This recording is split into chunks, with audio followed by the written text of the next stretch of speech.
it's pretty even. I guess it comes down to who's driving. And track specific as well. I think those two are the second and third both team. They're on par in my opinion. It's just whatever characteristics the track suits best for them.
Funded practically a good chunk of this.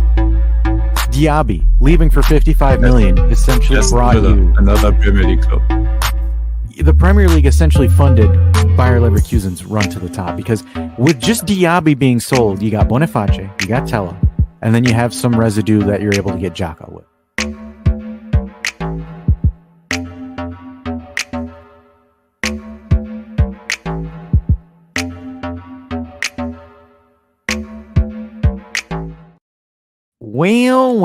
Well, what do we have here? We got ourselves, it's been a while, everybody. It's been a couple of days, practically a week. We didn't do a call-in show just due to scheduling, but it was kind of good. You know, we took a little bit of a break, caught a little bit of a breather, because we got ourselves a bit of a Euro that's starting this Friday, so we're going to be churning out some fun stuff. And finally, TM Day. Thank you, Max Day. No, it's Thiago Motta Day. Grazie Allegri. Thiago Motta has officially signed. Juve apparently could not even get a FaceTime call from Thiago Motta, so they had to resort to dropping balls on the pitch in the shape of a TM and a guy making dice, which I'm not going to lie, they must have paid that guy a shit ton of money to make a Thiago Motta silhouette out of dice, all like lined up together. So, creativity. Yes, Juve gets creativity points. Corniness, not Dusan level corny, but pretty damn corny. Here to join me and to talk about some things about Thiago Motta, as well as some of the deals that are going on, and talking about some Douglas Luiz, because we saw some numbers and we had to debunk them, because apparently people were using those numbers saying McKennie's better than Douglas Luiz, and you can't compare apples to oranges, ladies and gentlemen. But the German Dave is here because to do some more analytical stuff. It will be fun. Hey, I'm completely destroyed still from the weekend, man. From the weekend. And then Ferrari completely fucked up the whole weekend. You know, saying that they fucked up is putting it nicely. That was my god, oh my god. You know, Ferrari had the last couple of years, you know, their personal banter era with strategy calls, with mismanagement of the team and everything. But my god, this everything from qualifying to race was. Would you even say that this was strategy? I mean, the dude's engine was just like, I'm not working today. Yeah, but they put him on hard tires on a wet track, you know. They thought, you know, they didn't realize that Montreal likes to rain out of Ferrari was literally the only team that didn't believe the weather report. We're not going to believe it, okay? We're not going to believe it. It is there, you know, it's a rain, no rain. And then they brought Leclerc to the pits and realized that he was 7 seconds a lap slow, and literally the lap after that it started raining again. Yeah, well, and he came back for another pit stop for intermediate. Someone's got to stop the Charles Leclerc dominance that I saw on the map, even though people lapping him. But make Oh man, what a sucky weekend for Ferrari. Good weekend for McLaren. Terrible weekend for Ferrari.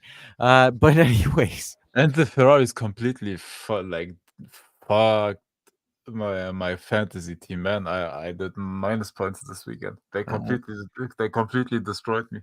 that's your fault. I mean, come on. You're a McLaren fan. You got Ferrari on fantasy. Hey, I have also the McLaren drivers, but damn, they they couldn't overcome that devastation. Nothing could overcome that. I was watching that race and I was like, oh, good thing Dave's in the Arctic Circle right now fighting polar Hey, bears. you know it's a crazy race when Max Verstappen wins in the third slowest car. Sorry, third fastest car in that race. Oh, but that was irony because of the safety car. And low-key, I'm not gonna lie, Mr. Perez played some shenanigans. Oh to my not get God, the safety car. Mr. He got Perez. fined in a Oh, 3-pole thing, but Oh God, Mr. Perez. Red Bull. But anyways, we'll All move on to That some was music. F1. That was F1 in a nutshell. Ferrari sucks. What else is new? No, but that was probably the worst weekend I've ever seen. So we'll talk some Thiago Motta, some Douglas Luiz. We'll talk about Sule. We'll talk about Greenwood. We'll also talk about Coop and the thigh injury that he got there, how it might actually work to Juve's benefit, and also some of the complications with Tech, and then also Calafiori. More than likely more of a dream than anything. And we'll make fun of De Ligt because De Ligt has been put on the market by Bayern Munich. Yep. So But they don't want him. They don't want him. They don't want the guy that's always injured. When he plays, he does mistakes and costs like 30 million net salary, which equals 26 million gross. You mean the guy that did an offside trap in his own goal line? That debauchery of an idiot. I can't help but laugh at De Ligt because De Ligt wanted to go to Bayern Munich to play more offensive football because apparently they're challenging for shit. And guess what, bud?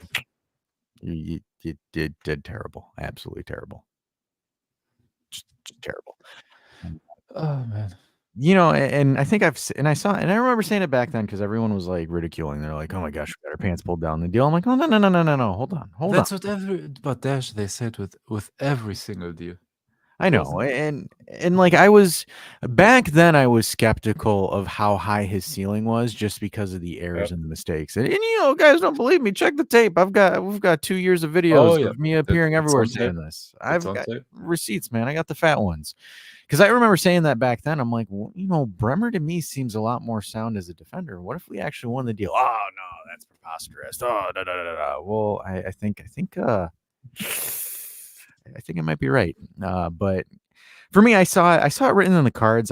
Because like for example, the hype on the kid, and when I saw the product of him playing, like De Ligt had like some shorts worthy tackles. Like I always remember the Atletico one where he absolutely killed the guy. But like you look at it and it's just like it was time after time in crucial moments, stupid handballs, stupid mistakes, stupid blown coverages, not understanding his positioning. And for me, it's like I understand he's 24 years old, so he's young. You have the chance to develop, but like selling him for 80 million 2 years ago, that was you look at it now in hindsight, we did quite well with that one. Oh yeah, exceptionally well. And his downfall is just more so again. I just this isn't me knocking on the Dutch, right? But Dutch have not produced elite defenders. They've never done it. Like for example, Van Dijk stood on the totem pole for a season, came back to reality. And the fact that like he was on that list and Bremer was not was absolute blasphemy. It's just I've never in my history and my knowledge of the game, I've never seen Dutch defenders like be at the pinnacle, right? It's always Italians there. You might have like a couple of German defenders because Italy and Germany essentially when it comes to defenders are kind of made from the same cloth in a sense, right? Because I would argue Van Dijk was up there, but the last two seasons not. Oh, it's just been terrible the last 2 seasons. Yeah. The last 2 seasons not, but before that he was an absolute beast. Yeah, and it's like for me, I always just find it ironic, right? Because I was just like sitting there, and it's just like De Ligt is getting beat by Upamecano. Yep. And like you guys remember last season with Upamecano, and even this season, I'm like, I was like, So, ironically, if Juve were to purchase him for 20 million, I'd laugh my ass off because I would just find it as poetic justice. Because dude, for 20 million and on a 6 million salary, I don't mind. It's not bad. I think it's possible. I mean, should we do it? Probably not, but I think it's there. It just depends because, like, for example, the reason why I kind of opened up with De Ligt here, folks, is more so because of Calafiori, right? So Calafiori, there's complications in Calafiori because of the buyback, or not the buyback, the sell-on clause that I believe it's Basel have on him. I believe it was 50%, which is 40, I believe. 40 to 50. 40, yeah. So that is ridiculously high. Like, I've never seen a sell-on clause that damn high before. So Bologna want to recoup money on that. But Bayern the 50% on Xerxes. The 50, yikes. But, like, with Xerxes, that's like a really interesting situation with that one too, because of the release clause, and then also apparently the agent fees aren't going too well for Milan, so Milan might fumble that. But with Calafiori, I think that deal becomes like exceptionally complicated, right? Because you can't include Hans, you can't include Miretti, like you can't include tactical pieces in it because Bologna want to recoup money. So, like, for example, hypothetically, right, say that we include Miretti with 25-30 million. Basel would have to get half of that, roughly about half of that, and Bologna don't want to do that right now because it's not good business for them. And here's the other thing as well, right? We kind of took their coach from them. So I don't know about you guys, but most clubs are kind of like, if you take my coach, I'm kind of like, F you, why would I give you anything else unless I make you pay for it? The other thing too, where I think Calafiori is going to be the harder deal, because, like, for example, despite Coop pulling his quad, I believe it was his quad, it makes it difficult because Xerxes is essentially out the door because of a 40 million release clause, and then also with the ridiculous sell-on clause that Bayern have on that as well. And as much as Bologna don't want to sell Xerxes, they have to because it's a release clause, right? So it's you can't, like, the club can't say no, where it's like with Calafiori, they have more control over it. And maybe Calafiori does a holdout like Locatelli. It would be kind of tough to do that. I mean, it would, he would have to hold out for a while because I believe Bologna have how many seasons left on that deal? I think 2 or 3, something like that. Because it's not a 12-month. Like, for example, if Calafiori had, this was like similar to the Chiesa situation where he becomes a free agent in 12 months, I think he would have more leverage. But at this point, so Salah's saying until 27, so that's right. Tough because it's essentially 3 years from the date right now. So Calafiori doesn't really have much bargaining power here. So if Bologna don't drop the price down, I have a very big difficulty in seeing that deal happen this summer. I don't know if you have any different thoughts you want to chime in. Oh no, I agree with everything, and to me it was clear the whole time that Bologna will jack up the price again. Number one, they won't keep a lot of money that from that sell, so yeah. It is what it is, and the guy had the season of his life. So, yeah. And the issue is that if he plays well in the Euros, because I believe he is, trending forward in the lineup for Italy's defensive back line, which I hope they figure that out. His essentially it's going to go higher, right? It's only going to go higher when it comes to Calafiori's value. So unfortunately, it's a double-edged sword for Italy fans, Italian Juventinos, right? You want Calafiori to play absolutely terrible, but you want Italy to still somehow find a way to win. So it's yikes. And 10 Toes Down is saying it too. Like, for example, I believe it's Kibor. So they're being tied from Kibor. So they're essentially tying to him because of the Motta connection. And if Calafiori doesn't happen, they look at him, and it's yikes. Oh, look at the sacrifice Sal is willing it's willing to get to cheapen Calafiori a little bit. Speaking of that game, I encourage a lot of Juventina to watch Mitai. He's the Albanian left back, plays very similar to Cambiaso. I got a question on it from one of the videos, and I answered the comment there. If you're looking at seeing a potential player that we might purchase, that's really, really under the radar at the moment because he plays at Lokomotiv Moscow. So not that many people watch the Russian league. But yeah, take a look at Mitai as far as his play style. He's very good at carrying the ball forward as far as setting up play. He's very crucial to that back line for the Albanian national team. So it'll be interesting because him and Jimshiti form because I believe Jimshiti sometimes alternates between the left and right center back. So that's going to be a very, very, very good combination to see. I believe he's 20 years old at the time right now. But Mitai, he's going to be a fun player to watch. Unfortunately, I don't think there's any other Albanian players that are on Juve's radar, though I think, unfortunately, the Inter might have gotten a solid defensive mid in Aslani because I think Aslani might take over for Chanaloglu when Chanaloglu leaves, just because of the potential there. But I love it, though. I would love to see us score 4 against Italy, even though, funny thing, statistic, apparently 50,000 Albanians are traveling to Dortmund for that game. Dude, Germany has a lot of Albanians, like anyway.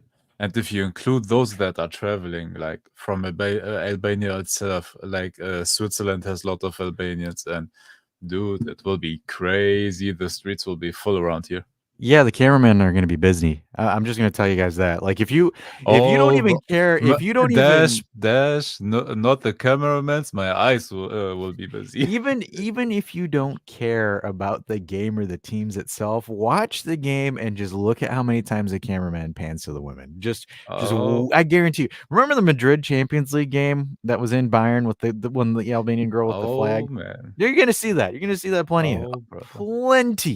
Plenty. You guys will find yourself new foddy or foot wives in a sense watching the fans. Also don't get me going, man. They are what is it? It's like the Colombians of Europe. Yep. All right. Yeah, I know a lot of people that have purchased tickets to that game. I'm just like sitting there. I'm like, dude, you know how expensive those are? Like, imagine traveling from the US to that because you're getting the tickets last minute too. Dude, the tickets were expensive for me. The tickets were expensive here. And I'm literally next door. I'm literally intrigued to see Sal. I wonder why Dash's mom is pressuring him. Oh man, but what to me is really funny because Sal said he's not excited for these Euros, but man, for me I'm incredibly excited, man.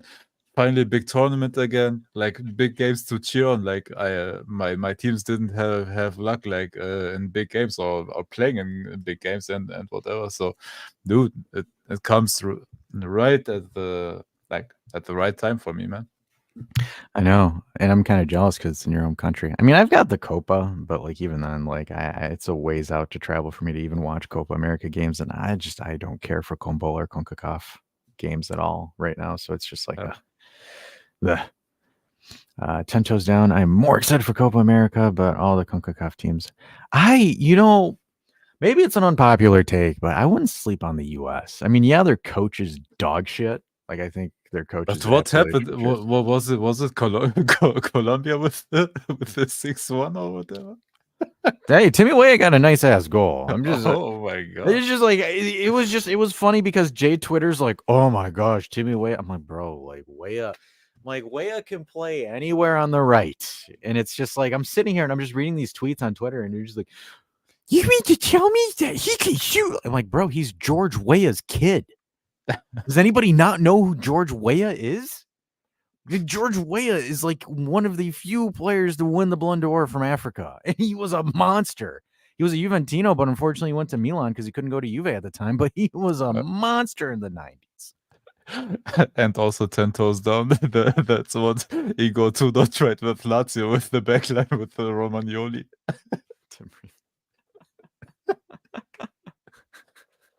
Oh man. Oh, Vlad says U.S. is dangerous. They got Big Mac off of Fresh Heartbreak. Yeah. Well, what is it? Fratese disowned his sister. He's like, I blocked her Oh, from social media for 4 oh, days when she celebrated that Copa Italia. hey, but now he can try with Alicia Lehmann. I'm just saying. Who? Yeah. He might. Hey, Douglas Luiz tried and failed. I'm just saying. It's Hey, funny. It was funny because they actually Douglas Luiz and her broke up because Douglas Luiz was like, "Yeah, I don't like the pictures that she posts on." So I'm like, "Bro, she's an influencer. Like, you knew that getting into it. Like, that's part of the package, man. that's where she gets paid more from doing that than actually playing the game." Like, seeing the side by side by Fratese and Assist makes her less attractive from the neck up. Yeah, because it's like Fratese but with just longer hair. Like they look like damn similar, and it freaks me out. Oh yeah. Hey, you see, they are siblings, man. Yeah. So we'll go like maybe for like another 5 minutes, and we'll open up the line. So let's tackle the thing that Sal sent us. So with the whole Douglas Luiz, I think it's in its final stages. I think Aston Villa like the deal, Juve like the deal. So I kind of want to give context because a lot of folks are like, why are Aston Villa trying to get this done? So Aston Villa for this financial year, so from the fiscal year of starting from last July until the end of June, they are in the deepest shit when it comes to money management and what they've spent. So they have to sell high value players to make capital gains. So Douglas Luiz was bought, I want to say roughly about 11 to 12 million in Spain, right? So they got him from Girona, I believe. Fact check me, chat, if you want. So they bought him there because Man City loaned him to them, and then I think Man City sold it to Girona, or either Aston Villa bought it straight from Man City. One of the two, but Man City was involved. From Man City, yeah. So it was about 12 million. So right now, what they're trying to do is they're trying to sell him because he has the highest capital gains available as all that team of that entire team. Yeah. So the whole McKennie and Illing, right, where they're like, but if Illing and McKennie and the evaluation that Juve, make it up to 60, it doesn't seem like it does. So the idea is people might not be happy of this, but it's another Artur and Pjanic situation. So Juve will shell out 60 million to Aston Villa for Douglas Luiz, and then Aston Villa will then give Juve 20 for Illing, 25 or 20 for McKennie, and then Juve will still give them that lump sum. So 40 will go back to Juve in a sense for that. So essentially, Juve get about, I want to say 25 million capital gains for the Illing Jr. sale. So that's actually pretty damn big for Juve's perspective for a capital gain. And then also for McKennie, due to the amortization of his deal, I believe there is a capital gain for McKennie if he gets sold for about 25 to 30 because he was originally purchased between 20 and 25 from Schalke 04. Oh, I said that right. That was pretty good. Still good. 04. That was very good. So thank you. So that deal going through so Juve would get 2 capital gains off Illing and McKennie. So financially, that looks really, really good for Juve, who are trying to get essentially on UEFA's good side by getting the chapstick and kissing some ass, some chefrin cheeks. So with that makes sense there. Like Sal was saying in the comments, the difference is Douglas Luiz is an absolute monster in the middle of the field. So essentially, he is everything that we wanted Locatelli to be in a sense. Per se, I think the one thing you might want to question is Brazilians and Juve, do they mesh, right? Because Juve have had a track record of Brazilians not being the greatest, right? Felipe Melo. But this guy is hungry, man. Yes, I don't see it being an issue. Like he's in my opinion, if he comes to Juventus, hands down, we have the best midfielder in the whole league. Yeah, I mean, as far as his capabilities, the way the all-around package that he has, and nobody else has. Well, and then here's the interesting thing as well, right? So I believe he played roughly about 53 to about 60 games this year. So he's played everything, and as a deep-lying midfielder, right? So Locatelli's role, 10 and 10 goals, 10 assists in all comps. That is pretty fucking good. Yep. For someone who's not in the top half of the pitch per se, that's pretty damn good that he's able to do that. Personally, I didn't look to see if those goals were pens or non-pens. I was just looking at it from surface value. So admonish me as you will. Though, despite the positiveness that we are getting essentially from Douglas Luiz, our good website, I believe I'm going to pull up the name here. It's called Data MB_ decided those were already the guys that gave us those Locatelli stats. So it's fun going at them again.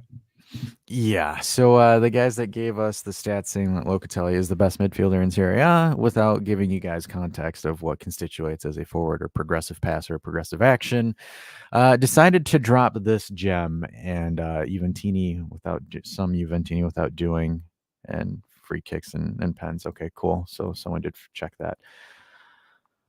Decided to throw this up here, and this looks absolutely terrible because of the resolution of the image. So we'll make it a little bit smaller here for you folks. Maybe you guys will be able to see this better. So there was a comparison, side-by-side comparison with McKennie and Douglas Luiz, and McKennie has higher stats as far as progressive carries and some defensive actions, forward passes, or not forward passes, but percentage key passes, and I believe that was some of the things, right? And the thing is about this, and the reason why I say it's an apples to oranges comparison, is McKennie for the first half of the season was playing as a right wing back. So, by natural, he is going to have more forward carries and more defensive actions. So it's like, okay. You have to look at the position that Douglas Luiz is playing. You look at the position that McKennie is playing, and then also looking at it from the tactical oversight that Allegri defensively puts a lot of players in the middle, forces everything out wide, and when they counter, they push out wide. So, that's one thing you want to look at. And then also you want to look at it tactically that McKennie and Cambiaso would invert if they're on the same wing. Or even if Weah is playing next to McKennie when McKennie was playing as a right midfielder, they would invert and McKennie would push forward. Douglas Luiz isn't known for pushing that forward. So I don't understand what they're trying to sell with this image without providing proper context. So it's just kind of like, it's kind of dumb because a lot of people are like, well, McKennie's actually better than Douglas Luiz. And, I know Sal threw his chair. I almost threw my chair. David was just yelling 999 the entire time. So hey, the entire time, and I picked out the heat maps to go along with it. I'm the heat map guy here, and this is the heat map of our guy Weston McKennie. And you look at it right there; it's essentially the entire right side. It has nothing to do with the midfielder, not in the sense of Douglas Luiz. It has nothing to do with the traditional midfielder. No, and it's totally different, right? Because, like, for example, I understand why McKennie has more progressive carries because he was driving the ball forward as a right wing back. Yep. So it's just kind of like, why are we making this comparison? What is the value? If you are, here's the thing. If you are able to sell a contract expiring Weston McKennie for about 25 to 30 million for this guy, that is this guy. Look at that. Look at that. And essentially, Douglas Luiz, to all unpopular belief, is what we wanted Locatelli to become into. Yep. A deep line creative beast offensively. Unfortunately, his defensive capabilities, there's room to be imagined. But you look at that heat map that Douglas Luiz has, he is essentially an engine. An engine. Yep. It's essentially, he's like your health insurance. He covers you out practically everywhere. No, that's not a good joke because health insurance sucks. Yep. But literally everywhere. So it's just like you look at that's like a substantial upgrade. And I think you have the McKennie, or not the McKennie, the Locatelli as well. Here's the Locatelli. Here, they're nearly a carbon copy. Just Douglas Luiz's Locatelli on steroids. Yeah, it contributes offensively. They cover the same spaces and everything, but Douglas Luiz, his passing, his defensive ability, his all-around game, he, from from corner kicks, from free kicks. The man can do everything. He can pass, he can shoot, he can defend. He can even, like, if necessary, switch to fullback if necessary. He has even done that. For example, John McGinn, you may know him, is the other midfielder that he played pivot a lot of times with him and Tielemans. Sometimes John McGinn went to the left midfield while Luca Diné, the French fullback, went forward, for example, and Douglas Luiz covered that space. Like, he has even done that. The man can literally do everything. Yeah, I mean, even if you were to pair him with Loca in the double pivot position where Loca just covers the defense aspect, that's going to be good. If you put him with Fagioli, then you've got probably one of the most creative deep lying midfield in the entire of Serie A. If you put Fagioli, Koopmeiners, and Luiz, you've probably got hands down the best midfield in Italy. I have even the Koopmeiners one ready, because you will see, like, Koopmeiners can literally fit any kind of midfield because he's also everywhere. Like, he has not a big red spotted area, but he has lots of red spots, and dude, look at that yellow. He's literally everywhere. Yeah, and this is kind of to piggyback off of what Sal is saying. Like, I mean, I think this is Monchi doing Juve a solid because Monchi is the director of Aston Villa. So, like, you know, I find it kind of awesome that, you know, we got dibs on this deal first off, because, you know, initially I think we were all skeptical of it, but there could be a little bit of like a relation between Mochi and Giuntoli to do this, right? Because I've never really seen two players in cash for one player before. It's a very, very rare deal. So look, I mean, if it gets done, it gets done. I'm happy with it. You know, I love, you know, what McKennie's contributed this season, but it's a sizable upgrade. Illing, for me, I think Illing just doesn't have a sustainable future. And I think if you're going to sell him now, I think this is the time where his value is the best at this point. So it's just like, and also we can go a little bit deeper into the Premier League rules. They are called it's called PSR, Profit and Sustainability rules, I believe. And of course, there's a whole damn rule book for it. But essentially, the biggest rule that they are governing is that you are allowed to make a net loss of £105 million within of 3 years. And right now, if they don't sell him, they are above that threshold, basically. So they have to sell him in order to. They have to sell him and make the profit, not just sell him. They have to make the profit, basically, to be within the rule set, to not get punished, basically. And the Premier League has it has nothing to do with UEFA. This is just the Premier League going after the clubs to keep them in check. And the Premier League has shown that they are actually governing these rules with deducting points from Everton multiple times and from Nottingham Forest, for example. Yeah, so it's kind of put the fear in God in them. And Vlad is asking, where is Rabiot in the picture? Well, I think Rabiot is not going to re-sign, unfortunately. I have Rabiot as well, but hey, Rabiot's basically I'm pretty sure, I think, because, like, for example, Juve are willing to give him 21 over 3, and Rabiot wants 28, so I think... I have Rabiot as well. I have all the midfielders open. Hey, give me a Juventus midfielder or Aston Villa midfielder. I got it. He's like, I got it. I have them ready. I prepared myself, man. Yeah, my concern is I don't think this is Rabiot. He's basically a left midfielder. Like, he's playing centrally, but he's like really like towards the left line there. Yeah, I have very big difficulties if the number is 28. I just don't see them, you know, making essentially a deal with him to continue that. I see it's very, very difficult. But like, and it's kind of like, and also just to add another sprinkle, like we saw here with the hold up, I switched to the Douglas Luiz. He is also slightly towards the left. That means basically you can play Rabiot with him because Rabiot wants to be that much more even on the left. Oh, sorry. Yeah, and and And they would be running like over their own feet basically. They would be in each other's way. Exactly. So I don't know. I mean, obviously we don't know until it's over, right? But when it comes to Douglas Luiz, this deal is probably going to get done within the next 15 days.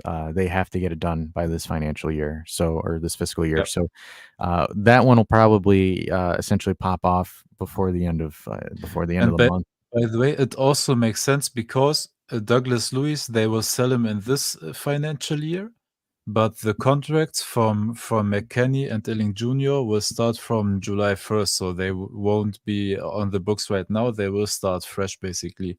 So it's two separate transfers. They will basically get 60 million from us, and they will give us 40 million for those players.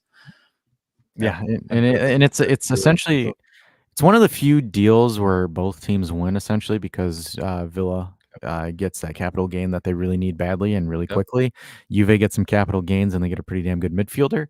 And then the next midfielder that will possibly, depending, and it might actually work to our benefit, is Koopmeiners, right? So Koopmeiners will probably miss the Euro with a muscle injury. Honestly, I don't wish injury on players, but like, for example, a light muscle injury kind of saves Juve's Mercado in a sense, right? Because if he came on and popped off, good luck getting him. Good luck getting him, because Atalanta are essentially, I want to say they're the new Sassuolo of Serie A when it comes to transfers. Oh, they're horrible. They're horrible. Because they know they don't need to sell, and they know that they've got decent players, and they know that they have leverage on this. So the only thing that Juve essentially have on Atalanta for Koopmeiners is Huijsen. And a lot of people are kind of like, well, but maybe we should keep him, defender of the future, and blah, blah, blah. If you are able to pay, I don't know, 35, 40 million plus Huijsen for Coop, I think you take that deal. Yep. I think you take that deal. Absolutely. I agree. Because Coop's still got at least 5 years in him. And then if you get Douglas Luiz, he's definitely got 5 years in him. Fajoli's got 5 years in him. And they're the same age. They're the same age, basically. Coop and Douglas Luiz, I think there's only like 1 or 2 months between them. They're the same age. They're bang in their prime. So the good news is, the good news is I think Coop's value will stay the same, or it will regress a little bit. So I think Gentili has a little bit more leeway, more flexibility on that. But Atalanta did want Illing, but I think Illing is going to go to Villa. Yeah, the only thing that would make sense is Huijsen. And if we don't find a deal to include Huijsen, then you can say goodbye to Koopmeiners. Yeah, Huijsen is the only hope because of the Scalvini injury that gave us like a shot at the deal, but yeah, if they don't make without Huijsen, no deal in my opinion. So, and then that's going to kind of move us into the final stretch of the transfer news before we throw the line for some of you folks to chat about Motta. Chiesa looking, essentially his agent wants to inquire about Roma, which is ironic because Roma's pitch is terrible, and a guy for his playing style I would not want to play on the Olimpico, but it is what it is. Before Chiesa essentially has told his agent to stop so he could focus on the Euros, apparently he is intrigued by the Roma project, which is interesting. Out of all places, Roma, is this like where all rejected contract extension Juve players go to is Roma now? I guess that's the thing. But Chiesa and Roma looking as a possibility. I think, it's kind of ironic, right? Because we were talking about it when the news first broke about it, and everyone's losing their mind. Don't trust this person, don't trust that person, and then wait until the coach comes in. And now it's just because we've always said when there's smoke, there's fire, in a sense, even though we didn't fully marinate to the thing. It's just, it continues to build. And for me, it's just the thing that I find ironic, and I posted this in the Discord, was a quote that Cherubini said. It was roughly, I want to say, after the Euros, where he said that I don't envision Chiesa as a long-term Juventus player because of his entourage, in a sense, right? By saying, so it says here, I have it here. The profile of Chiesa does not seem to me as a player who could play many years at Juve due to his entourage, who is consistently seeking substantial economic increases. Because again, one of the main issues is, because this is where I find it ironic, right? When Max was here, the reason was Chiesa didn't want to renew because I wanted to know who the new coach is, and I want to know what the formation they want to play. Yep. And then now that the new coach is there, I want more money. Yep. The issue that I had, and one of the issues that I had with the Chiesa deal, and this is more so on Paratici because Paratici is the one that signed him at the time with the agreement. He gave him a really high wage. Oh yeah. For his first Juve contract. Yeah, but everybody got it back then. That's the problem. And it's like, because like for example, he wasn't player of the season at Fiorentina coming to Juve at the time, right? He was a deadline deal. That was a 2-year loan with an obligation to buy. So it's just like he gave him a high wage off rip then, and then Cherubini making the comment again, and now it's just like one of the biggest issues was Chiesa wanted to raise, and it's like, dude, with all due respect, like you haven't done anything. You haven't done anything. Yep. You haven't elevated your game.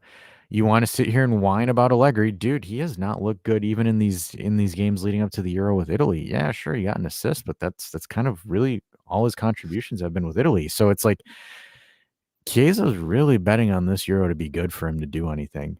Really. Oh, yeah. And for me, it's just like I don't like it because it's just like, dude, you asking for a raise when Juve invested heavily in your rehab, made a documentary off your rehab, and made you essentially the thing. And now it's just more so this is kind of how he's been reacting this season. And I think for me, it's like I think Motta saw this and was like, shoo, I don't need you. Because like Motta's tactical system, you don't need superstar wingers to be very good in a Motta system. Motta's system is heavily dependent on the middle seven, the goalkeeper, the center backs, the midfield three, and your striker. Those are the most important pieces of Motta's system. Because if you look at Bologna, he may do with Salamakers and Orsolini. By the way, Orsolini still better stats than Chiesa. So it's just like those two players were players that he utilized in his system. For me, I think Motta doesn't need the most sexiest wingers on his style of play. Yep. Because, for example, if you have Koopmeyers, if you have Luis, and if you have Fagioli, all three of them playing together, and I'll entertain Vlad missing Rabiot, and then just say that Dusan takes another step forward this season, which I need him to, because again, I was watching his games for Serbia as well, and I left me with a lot to be desired as well.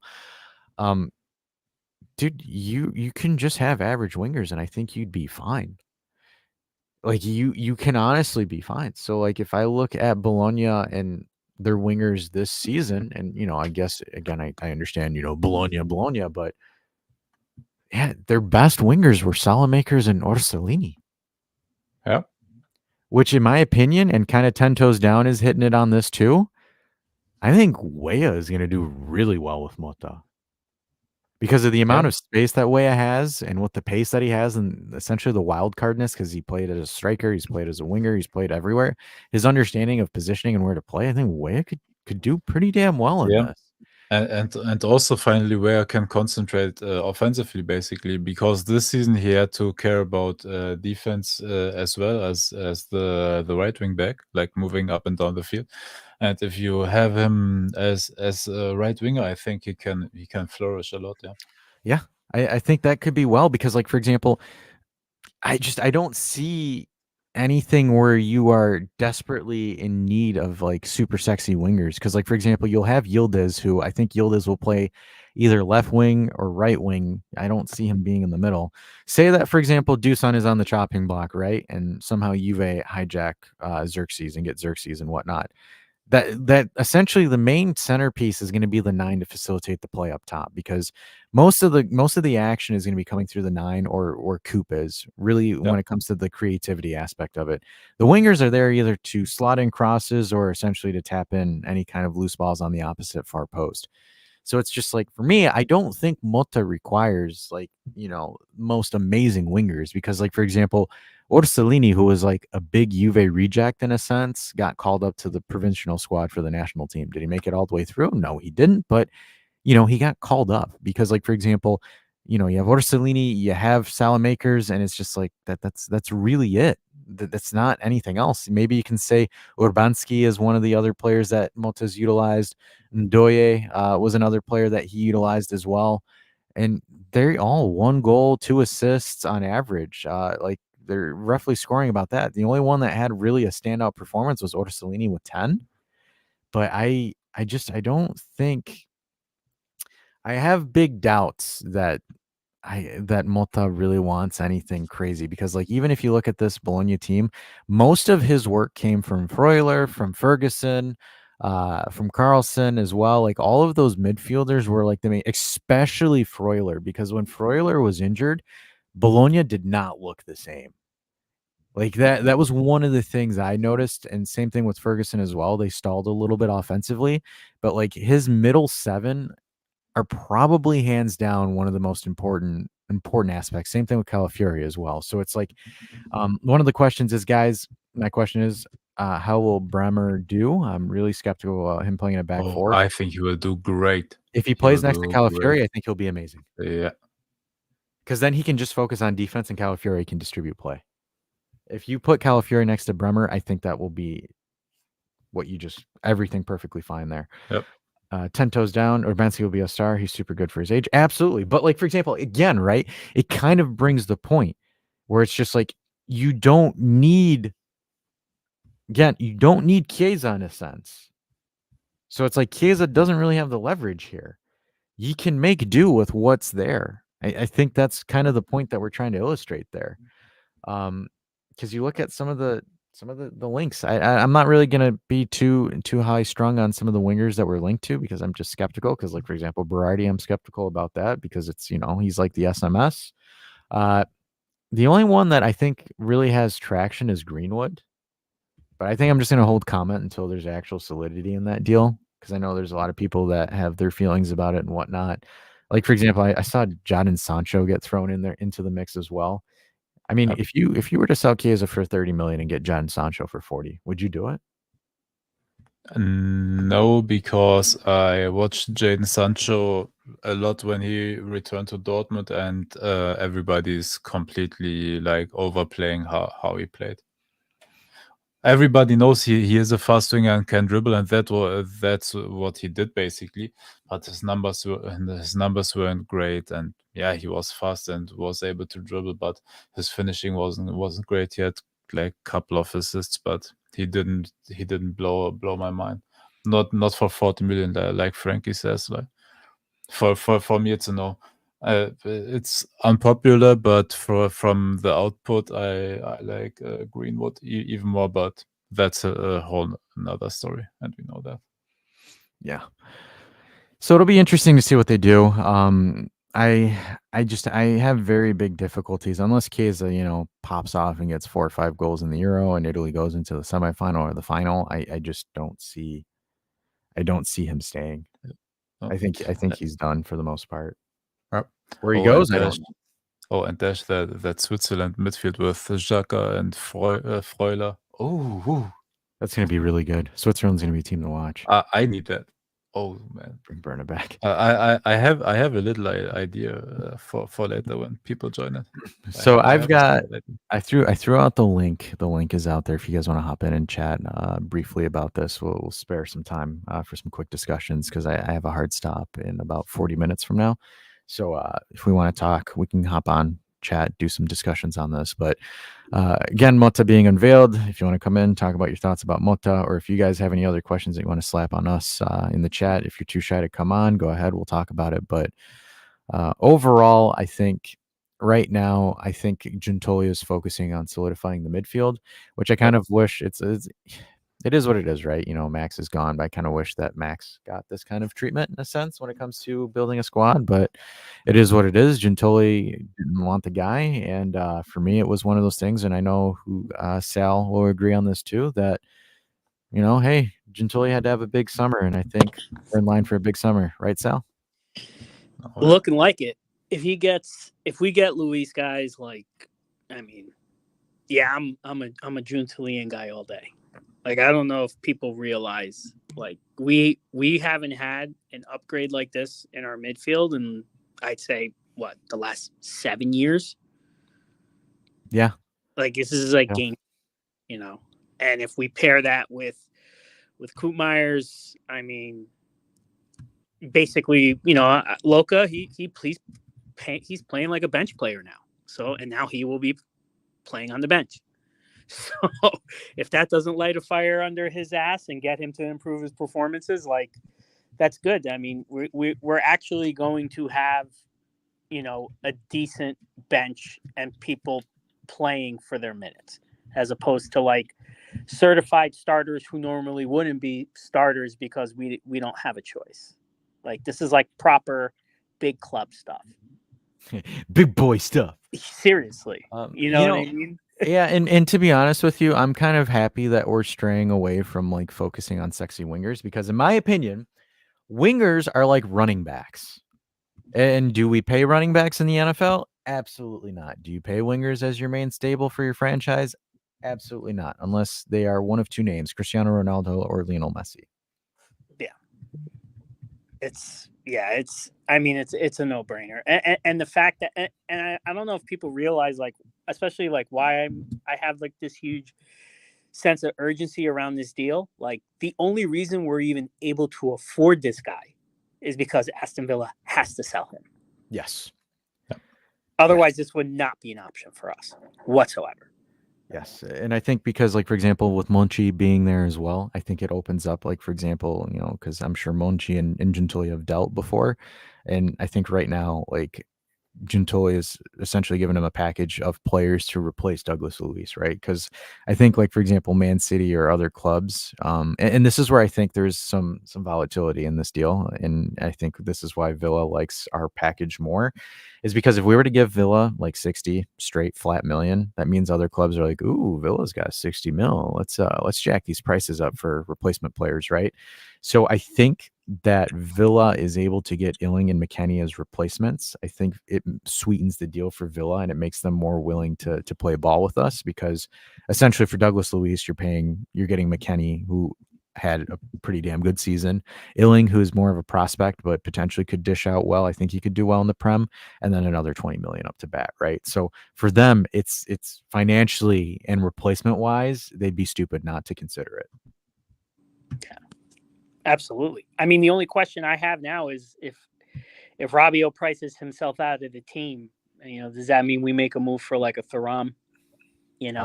Like, which is fine because he's on his last year of contract, I think, anyway. So he'll be way cheaper this year than if we tried to make a move for him last year. So yeah, it's looking really good. Like I haven't been this excited for a Mercado and seen this many pickups, and honestly, I can't even remember how long.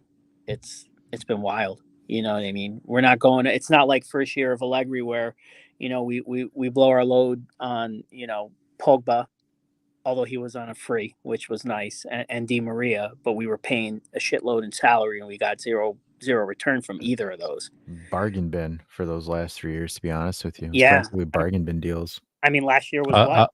It was just way over. I have an idea to throw at you guys. Yeah, go for it. So, Chiesa to Napoli for Di Lorenzo. Done. But not. Do it. Hold up. But not cash. Give me Lobotka.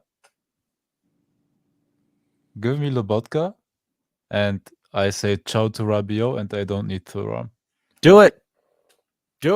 I mean, Napoli's only playing Serie A next year anyway. They're one team a week FC, so I don't even think they're if you give me Lobotka and Di Lorenzo for what Chiesa has done the past couple of seasons, brother, I mean, Di Lorenzo's got more goal contributions than Chiesa. Stop it. That's easy. Hell, I would just do it for Di Lorenzo, and that would piss people off. But we need a right back. Yeah. Yeah, Danilo for me is just I'm just too worried he gets overrun too easy. So, and honestly, like I said, I really don't think we're getting Calaflori. I don't think so either. It's difficult to happen. I think the sooner people can come to grips with that, the better. And then my question is, I mean, if we get Di Lorenzo, we can slot Danilo back next to Bremer, but then it's like I don't really like the way either of them have to distribute in the back four. So that kind of concerns me a little bit. I don't even think they have to be honest with you, right? Because say that Coop and Luis go through, like, and you have Fajoli in that lineup too. Yeah, they don't really need to. Like the only complexity that they have to do is just to play the ball to one of those three. Yeah, And the way I mean, from what I understand about Mota is like this guy's he's like, you press the ball, like you get rid of it, you're on it. We're gonna be basically playing like every team that played against us. You know, we're just constantly pressing our guys, and then we're actually going to have quality in midfield to distribute the ball. So they might not want to press because then they're going to get tore open. You know. Yeah. I like you said, I just find it difficult. Like, for example, for me, it's difficult to see Coop Myers, Luis Calafiori, and then like a winger or a right back all come in one. We're not going to get the ball. I think the only defensive player that we might purchase to the detriment of people's hopes and dreams, I think, is probably going to be Di Lorenzo, because he does not want to go back to Napoli, and his price tag is $20 million. Yeah. So yeah, we'll probably need another fullback, which is why I think the Albanian that they're linked to, Mitai, might be someone that comes in and sits on the bench for a while, whether he gets loaned out. For me, I think if he does get bought, I think he gets loaned out or he sits on the bench for a while. But the other thing too is Tommaso Barberi, I believe Mota wants to see if he can launch him as well. So by the way, as a backup, I don't mind Barberi at all. Yeah. So I think that's going to be essentially what fills that out there. But it's kind of interesting because, like, everyone was saying that Mota is like this modern coach that likes all the young players and yada, yada, yada. And then all of a sudden, all of our young players are being sold right now. I think it's probably very specific young players. So that's probably it as well. So, yeah, I don't know. I don't know what to think about Mota, to be honest. Like, I don't have like expectations. I'm going with this season with no expectations. I'm just gonna look, and I want to give him a letter grade. Shit, if he gets the players that we're linked to, I mean, would you not say a challenge for the title? No. Second year, I would. I'm just not putting any expectations on the first season. I'm not saying. Yeah, maybe challenge. Yeah, we could say challenge. Yep. Maybe challenge. Yep. But like, I'm not gonna say we're gonna win it right off the bat. I think exactly everybody's got to get used to playing with one another. This is a completely new overhaul, so I can't expect success to be right off the bat. Not yet. Yeah. So if we get Coop and Luis, we have one of the best midfields in Serie A. I know. Here's the thing, though. Like, getting an Atalanta player is always going to terrify me. So, yeah, but Coop, I mean, honestly, but Coop was already he's a bit older. He kind of breaks the mold a little bit. Also, you have to understand, if he wasn't hurt, he was starting. He was actually a national team starter. Atalanta don't have many national team starters on their team. And another thing is with Bremer staying, it's terrifying me because I don't know who's gonna be like. Okay, if we're not getting Calafiori, who are we gonna get? Who's gonna play right next to him? And that's another thing. You're gonna put Danilo. I don't think you're gonna, like, for example, and for me, I'm saying in this what if scenario, if you get Calafiori, right? So, like, for example, if you're to get Coop, if you're to get Luis, if you're to get Calafiori, if you're to get Di Lorenzo, and then, like, for example, with the wingers, if you're getting Greenwood. Again, I'm just saying it, folks. Relax. Yeah. And then you get another winger just to complement that. Like, is it not fair to say that, hey, you should be like competing, second to third? Yeah, second. No, third. Second. I think with that, what you just said should be second. Competing with Inter 6 points to 3 points away. That should be like a close match. That's what I think personally. Another thing is like, I just don't know. Like, this is new, so for me, I can't give a letter grade right off the bat. Like, it's just one of those things where I'm just throwing the rhetoric that a lot of the folks that were criticizing Allegri, right? The coach needs to make the team better and blah blah blah blah blah. And it's like Mota has all these pieces. If he can't make them compete, then but going off of that logic, he needs to do well. For me, like I said, I've always had the opinion that I don't have any high expectations for the first season. But for him, because it is a 2+1, the second year he's got to be firing on all cylinders. And especially, like, for example, in my opinion, I did not envision the market that he is having right now. I think none of us did. I don't. Like, I've never seen a new coach get as many pieces like this besides Pep going to Man City because he has an open checkbook. also do think I got to give Giuntoli some credit because he's been on the ball, and I think he's just been constantly moving on the phone calls, constantly getting himself involved. Of course, obviously, it's always that too. But yeah, he has to get himself involved, and he's been doing pretty an impressive job. I'm not too surprised by it either. Like even when I saw the deal with Zaccaria in the last transfer market in the last summer mercado, like I thought he did pretty well with that. Obviously, it was too early for me to say he was a good sporting director, but what he's doing right now and how he's trying to be as aggressive as he is, I'm really liking that part. I was skeptical of acquisitions because of the stuff that he did in January. So like, oh, and I forgot we have Giallo too, guys. Like I forgot he could play left back as well. He can alternate between left center back and left back. I have a theory on that though. I think Allegri and Giuntoli probably didn't like each other. They didn't. No, they never did. They never did. Because Allegri, and I think this was done as a spite. I think it was just done simply in spite of. I think he knew when. I think he knew he wasn't going to continue with Max regardless, so he didn't really expend any kind of resources in the winter because he was gearing up for this one. Yeah. So I think that's why we're seeing things happening so quickly. Yeah. And I think we've also, and you and I know particularly, Sal, we talked about it, right? Where it's just like, okay, if you're going to handle this the way that you did with Max, you better throw your balls out there and make some big moves. Yeah. The one move I do find kind of ironic, right, is they fired Allegri because, didn't go to Juventus values, but, you're linked and you just had a contract agreement with Mason Greenwood. Honestly, I have a wild take on that. I'm fine with taking Mason Greenwood, replacing him with Chiesa. I don't have an issue with it at all. Yeah, no, and people, and that's fine, right? Because, like, for example, I've always said this. I said sports are cynical, right? People prior to the deal will say, "Hey, this guy did this, et cetera, et cetera, et cetera." Yeah, because you're a Tampa Bay fan. No, I'm kidding. That is true, though. That's fair enough. Yeah, we did get Antonio Brown, and we did win the Super Bowl. And you did win a Super Bowl, man. You did win a Super Bowl. You won the big one. Yeah. But in regards to Greenwood, I think if Greenwood was to come in, have 10 goals, 12 assists, I don't think anyone would care. Some people still would, obviously, but like I would honestly. I would think the plethora of people I'm in that boat that I still like. Yeah. I don't want him, man. That's ironic because you're an Eagles fan. Well, yeah, man, but it's just the team. I have nothing to do with Philly or the city of Philadelphia, man. It's a very like, and can I do this disclaimer by saying what I'm about to say and kind of playing devil's advocate does not mean I'm pro domestic violence. Okay, I just want to put that out there. Few things with this Greenwood thing, right? Number one.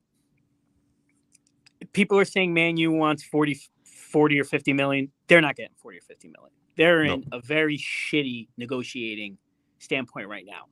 And Giuntoli doesn't strike me as the guy that's going to do them any favors. If we do get him, I can see him probably in the 25 to maybe 30 on the high end if we do get him. Right? That's exactly what I was thinking. Yeah. From a quality perspective, that's a great price for Greenwood. That's a steal. It is. If you get Greenwood for 50 million, then you're more drunk than me when I was at they could say whatever they want. And we all know how Man U does in transfers. They're worse than us. Oh, they're horrible.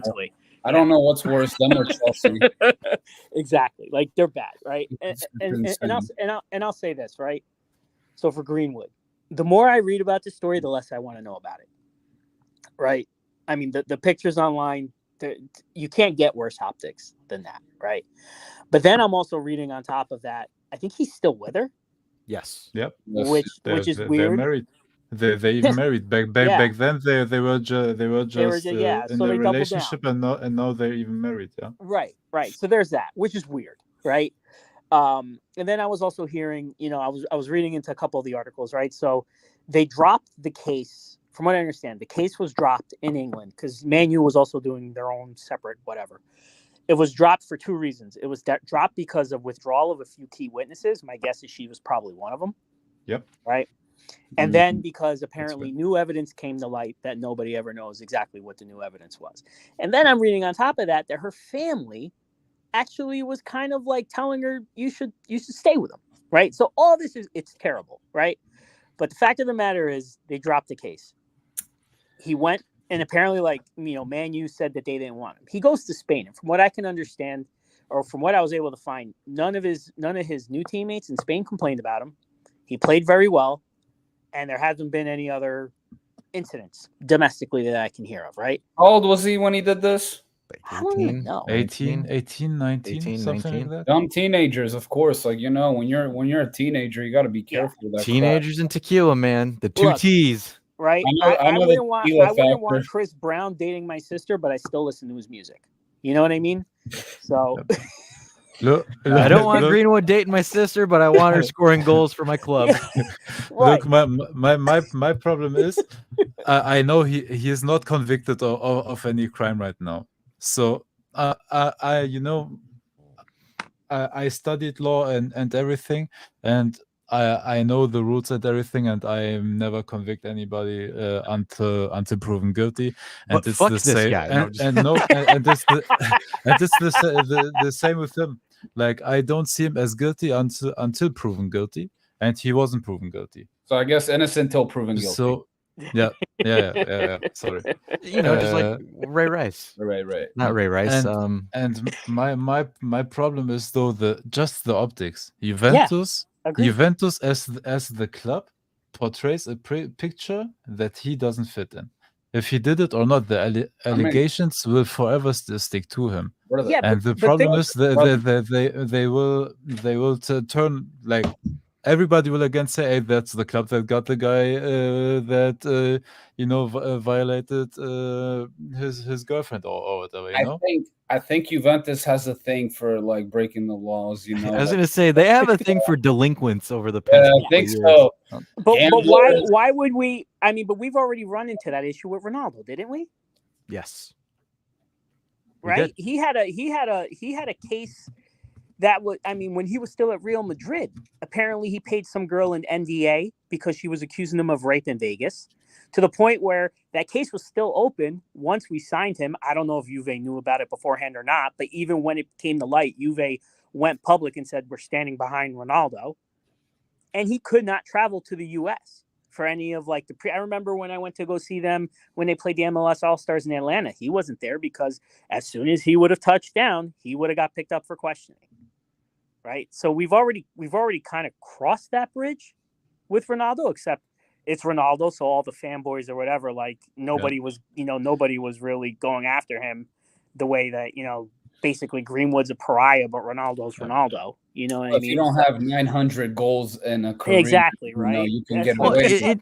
But he's going to be a lot cheaper than Ronaldo was. And also for Greenwood's parents, it's like money talks. So go back with the guy. Yeah. And it's just the fickle world of sports, right? Because, like, for example, Kareem Hunt, Alvin Kamara, like, they've done this, and there's, like, actual, evidence I'm and the things. same against those guys. No, I understand. Antonio, I can respect that. I'm consistent with my opinion on all of those guys. And that's perfectly fine, Dave. It's just like, for example, I'm looking at it from the general consensus of the whole of how people are, right? Like, for example, Michael Vick.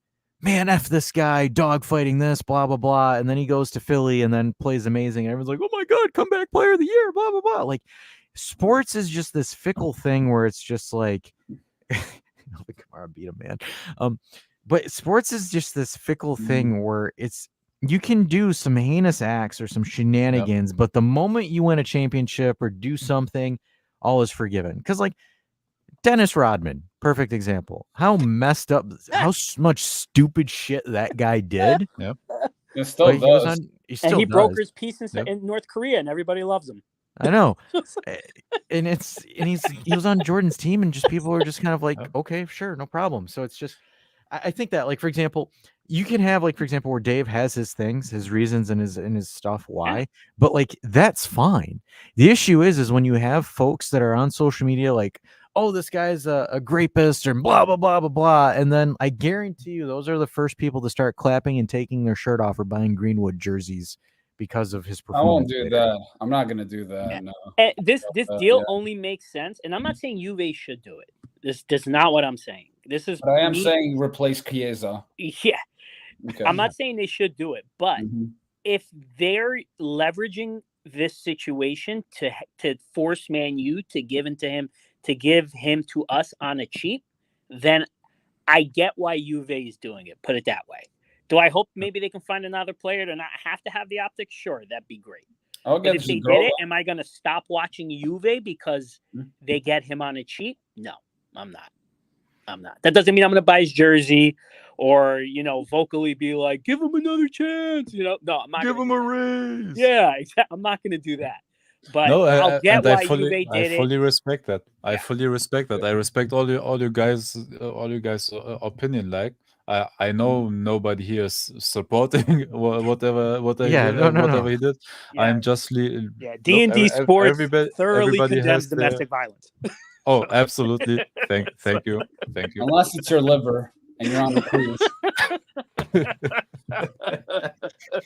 6 months worth of alcohol. I'm done. I give up. That's why his face is still red. Yeah, probably. It's not even the sunburn. It's not even the sunburn. It's just the alcohol. It's the alcohol. He's pre-gaming for the Euro. So there was a question on the chat that we'll kind of end off on with De Gregorio. About him not being in the essentially Italy's fifth choice for goalkeeper because he's technically the first signing, right? Unfortunately, I hate to break it to you guys, he is not 6'5", so Spalletti don't chase if you're not above 6'5". Spalletti is into very, very tall men. So Spalletti wants to look up into your eyes when he talks to you. So that is the reason why he wasn't selected for the Euro. But if you're wondering why we surrender a goal against Albania on a back pass, now you're going to know why. I ain't even mad. I'm okay with that. I'm okay with it. I'm perfectly fine. I think my buddy's going to watch the Italy-Albania game. He just left for Germany right now. He's got to tell me about it. I want Chiesa to start that game, and I want Retegui to start that game. Because if they start, Scamacca to me is the most terrifying fucking player that Italy has. When I watched him in that last pre-friendly that they had, pre-Euro friendly, my dad and I were watching, and we're like, fuck, man, I hope Jamshiti has that guy covered, because I'm like, if he doesn't, we're fucked. Yeah, I've never been as less enthused as I am right now, and I've seen. Oh, I'm excited. Well, I'd be excited if I were you guys too. I will tell you one thing, though. I will tell you one thing about Italy.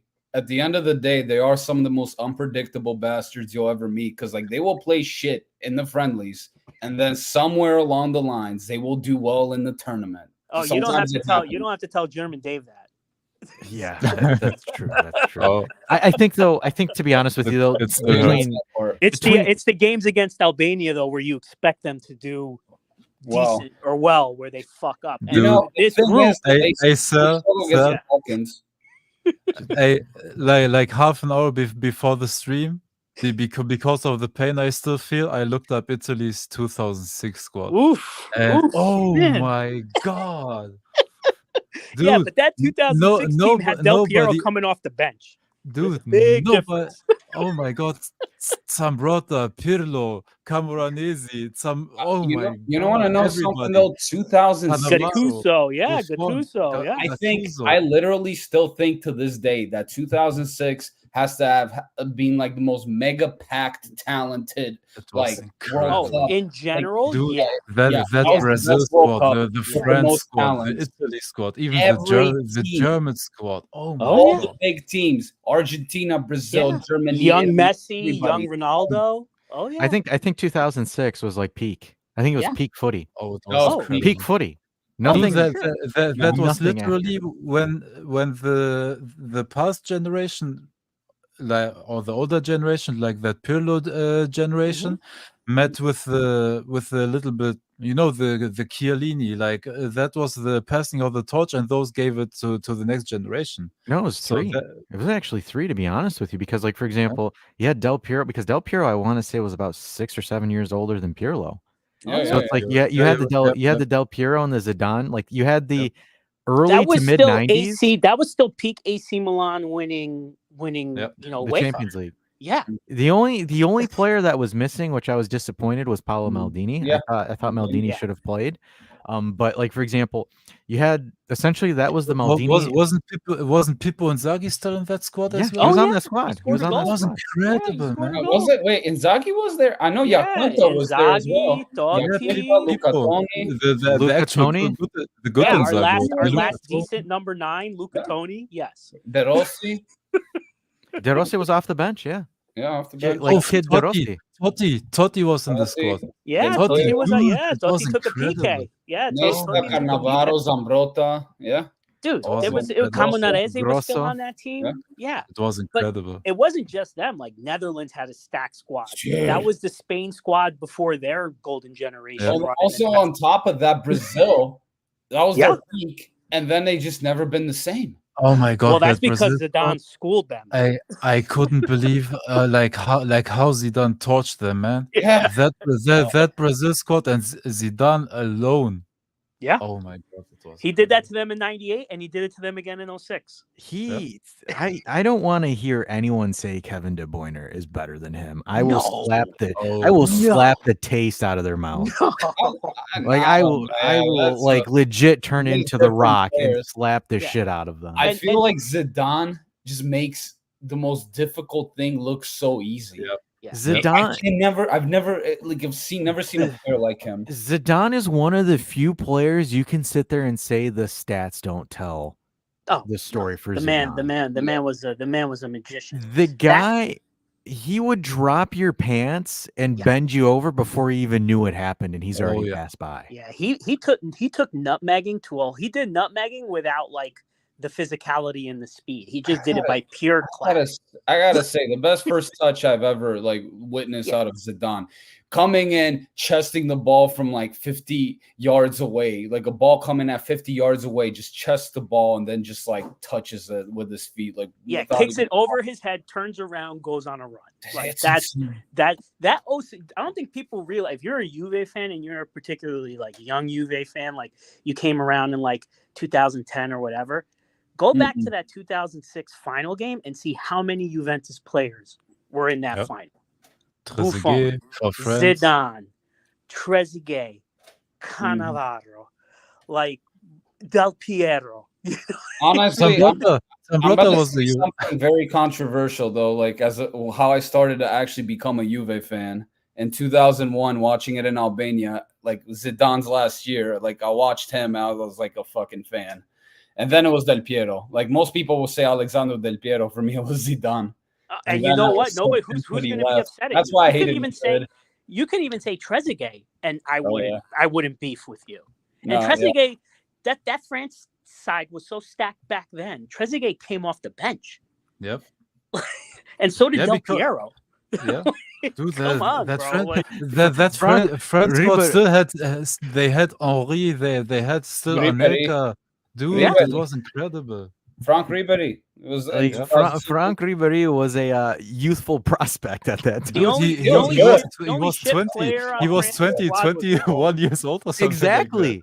Like that. He was good. Yeah, that 2006 World Cup. The only shit player on France's squad was their goalie. So thank God it went to PKs. But if you guys ever want to see like peak Zidane or Buffon, look at that save Buffon did against Zidane in that final, which was absolutely insane. Even Zidane couldn't believe it that Gigi saved that.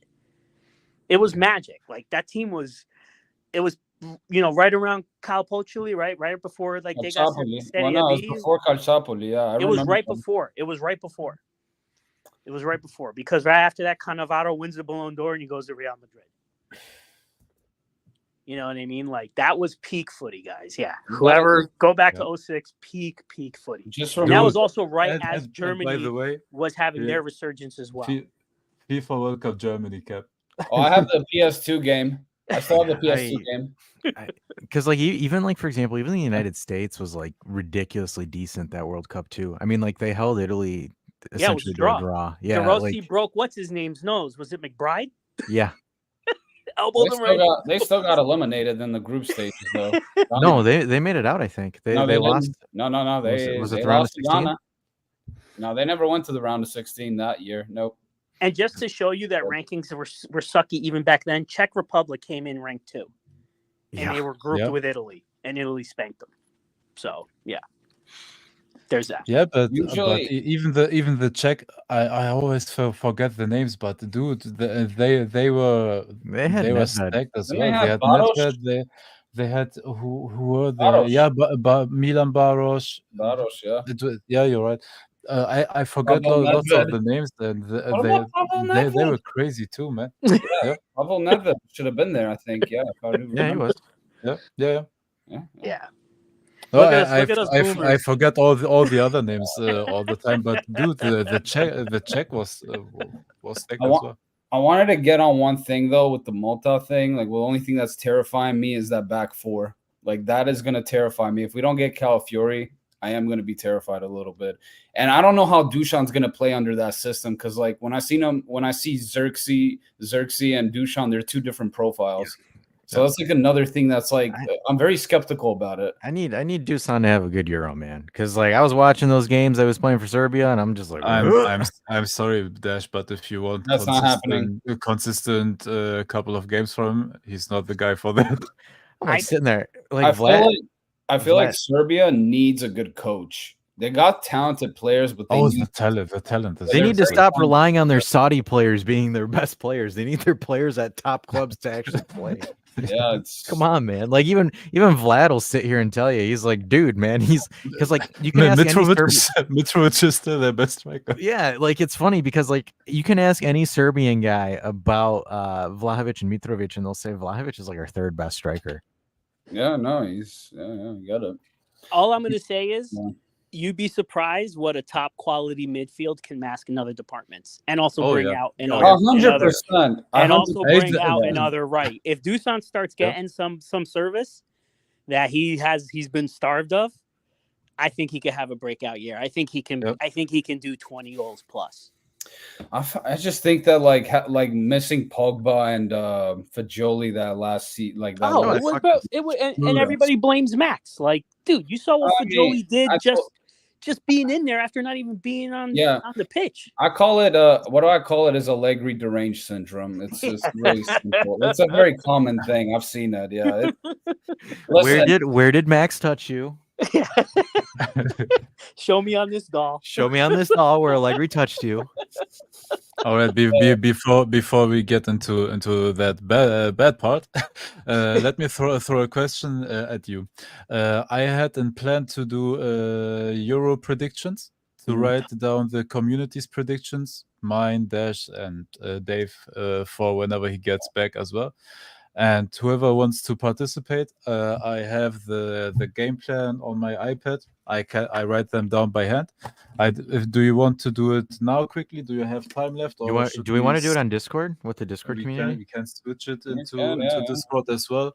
Yeah, because we have the predictions. We have the predictions page on Discord, so you can just join Discord you can join Discord. Go, sorry, I'm like interrupting. I'm gonna stop. No, it's all good.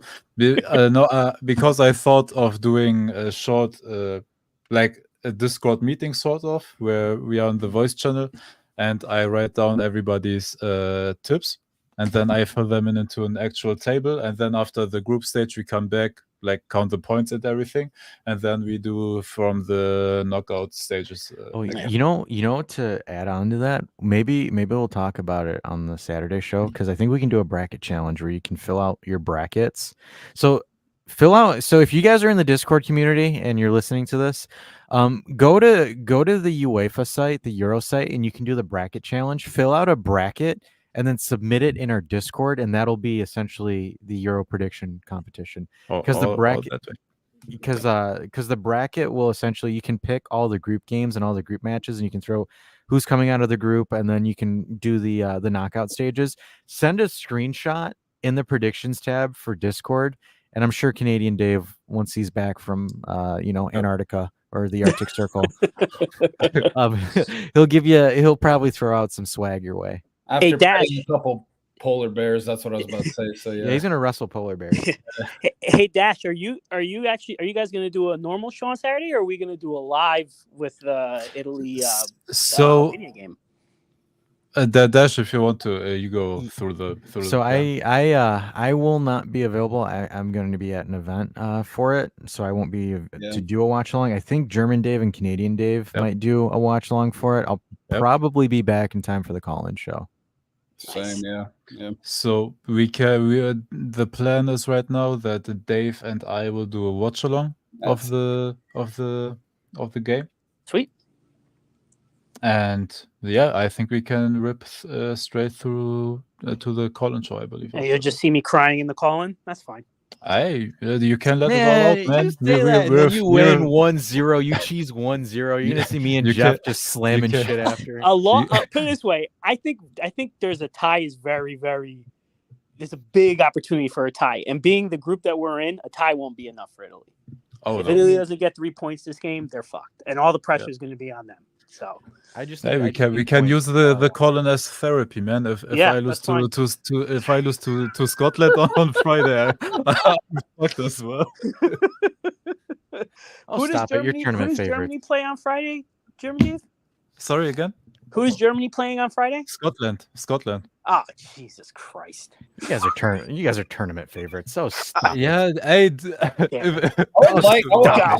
look, I wouldn't mind seeing Germany win it. Yeah. Hey, if you watch our last friendlies against Ukraine was okay. You guys are being nice to them. But man, what we did against Greece was, dude, we just come on. Greece is like the masters of cheese ball. Come on. Dude, wait, are you talking about the Greece national team that has one more Euro than England? Okay, exactly that one. Why is everybody glazing up Spain? There's like Spain's gonna win. I'm like, they'll probably win the group. No, I think they'll choke in the group. I think the Spanish they're too young, too inexperienced. Yeah, I'm saying this too. Like, I have a wild take for Croatia. For me, Croatia. Yeah, I agree with that. I think they could tie Italy. My wild take is they could beat Spain, and then they would lose to Croatia. See, for me, mine's the opposite. I think the best team they have a shot at beating is Italy because a lot of Albanians play in Serie A or understand Serie A. So that's that. To be honest, and they'll be trying to shithouse Italy all day, frustrate them and force them to go ahead and score. And then we know what happens. Dude, Albania with that power of friendship, nobody has a chance. the blue lock, they'll pull some power of friendship, blue lock shit. They'll do what Japan did. Is Xavi Pedro? Is Pedro starting for Spain, or is he still hurt? I don't know. I don't know if I don't know, man. I honestly reason. I don't know. Okay, so I know Lamine Yamal is there. I know that. My reasoning behind it, I think, is I just think that like Spain is a bit inexperienced. Their defense, we could take advantage of their back four. I don't think they're that good. They're very young. I'm not saying they're that good. It's just inexperienced. And I just don't. I'm not really that terrified of Yamal and Morata. Like Yamal's good, but he's still inexperienced. But I'm not afraid of Morata. How old is that Croatia team now? Has there any new Croatian? I have a feeling that their squad age is probably pretty up there. Oh, they're up there, but they're a little bit older. They eat their Wheaties. They always have like one talent that comes out of nowhere.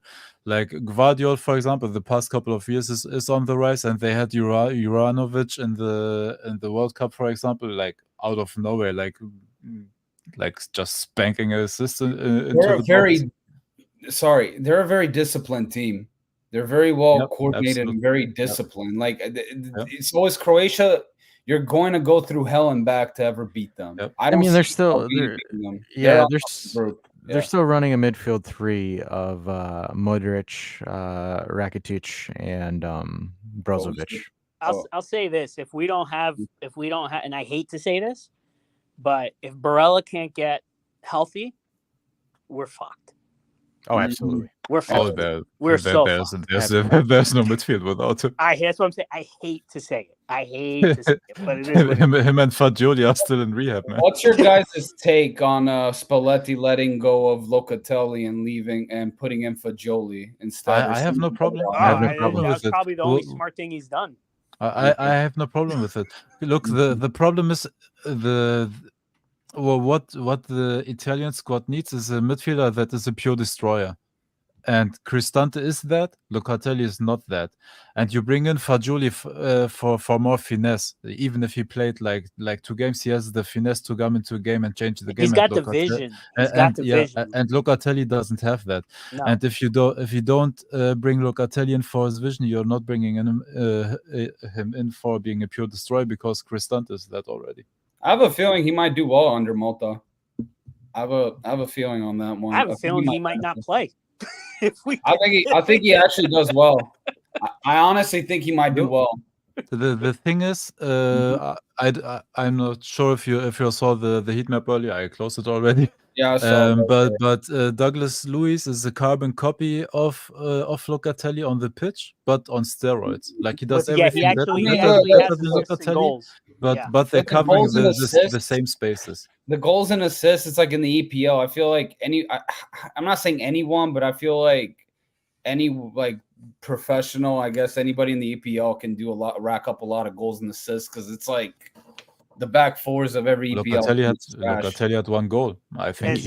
But here's the thing. Luis is a free kick threat though, so Douglas Luiz can take free kicks. Free kick taker. He is a corner kicker. He shoots from outside the box. He can shoot. He positions himself great inside the box. A more physical. The pressure he puts on the defense, he can do cutting passes into the box. He's a more physical Pjanic. He's a well, then again, though, didn't we also said that Locatelli is not really a regista? I don't know what Locatelli is at this point. I don't know what he is. Well, I mean, I would have to put him more up top, more offensively. Then yeah, sure. If his last name was Locomotive, we would have got rid of him already. If he wasn't Italian and he didn't have a Juve jersey as a kid, he's already gone. The last player I think that we've had that has a lot of the qualities that Luis has, Vidal. Yes. Yep. I agree. And that's all. I'm gonna leave it there. I agree. I still say that's a great comparison. All right, I'm gonna call it. Loca improves. Yeah, I think he does well. We're gonna end on this last question from Antonio, because unfortunately I am late and I do have another spot that I got to run into, and we'll talk on Saturday as well after either Sal or Jeff and myself are sobbing at one end of the call. So Antonio says, "You guys think that Italy have no shot at winning the group?" Buffon said Italy is being underestimated. Unfortunately, Buffon is just trying his best to hype it up, because this Italy team has nothing besides Scamacca and potentially Fagioli to be hopeful for right now. And spoken from a true Italian like Sal is not excited. He's not looking good. And if anybody's trying to draw comparisons with the last Euro group and this one, you know what this group does not have that last year's did? Bonucci and Chiellini. There you go. Bingo. And Insigne, Immobile, and also I have because I did research on the 2006 squad, I have the 2020 squad in front of me as well. But dude, it was Di Lorenzo in his prime. It was Chiellini as a captain, Spinazzola in his maybe best season of his life, Locatelli as an up and comer, Marco Verratti in his prime, Jorginho in his prime, Insigne in his best years, because before that he didn't do much. Berardi at his best. Chiesa, I don't know. I know Chiesa did well actually. He broke out that year. Acerbi okay. Cristante on the uprise. Immobile that was he had his best scoring output at that time. And he still sucked, but yep. Barella at that time in his prime, Bonucci and the squad. I don't know what you say about Bernardeschi, but we love him still. And this is what you have to understand. Hold up. But Bastoni and even Florenzi in his prime. Yeah. Even though he's old, those were his best years. It was an incredible squad in 2020. The thing about 2021, as soon as France got knocked out on PKs, it was an open tournament. Yep. I still thought we were heavy favorites. The moment France got knocked out, I was like, Italy's winning this thing. Yeah. Mm-hmm. Spain scared me. Spain scared me. They were a wild card. Yeah, Spain scared me. I don't know why. I don't think they're ever a threat. I don't know. From 2010 to 2016, fuck yeah, they were. 2008. No, the Euros 2008. Yeah.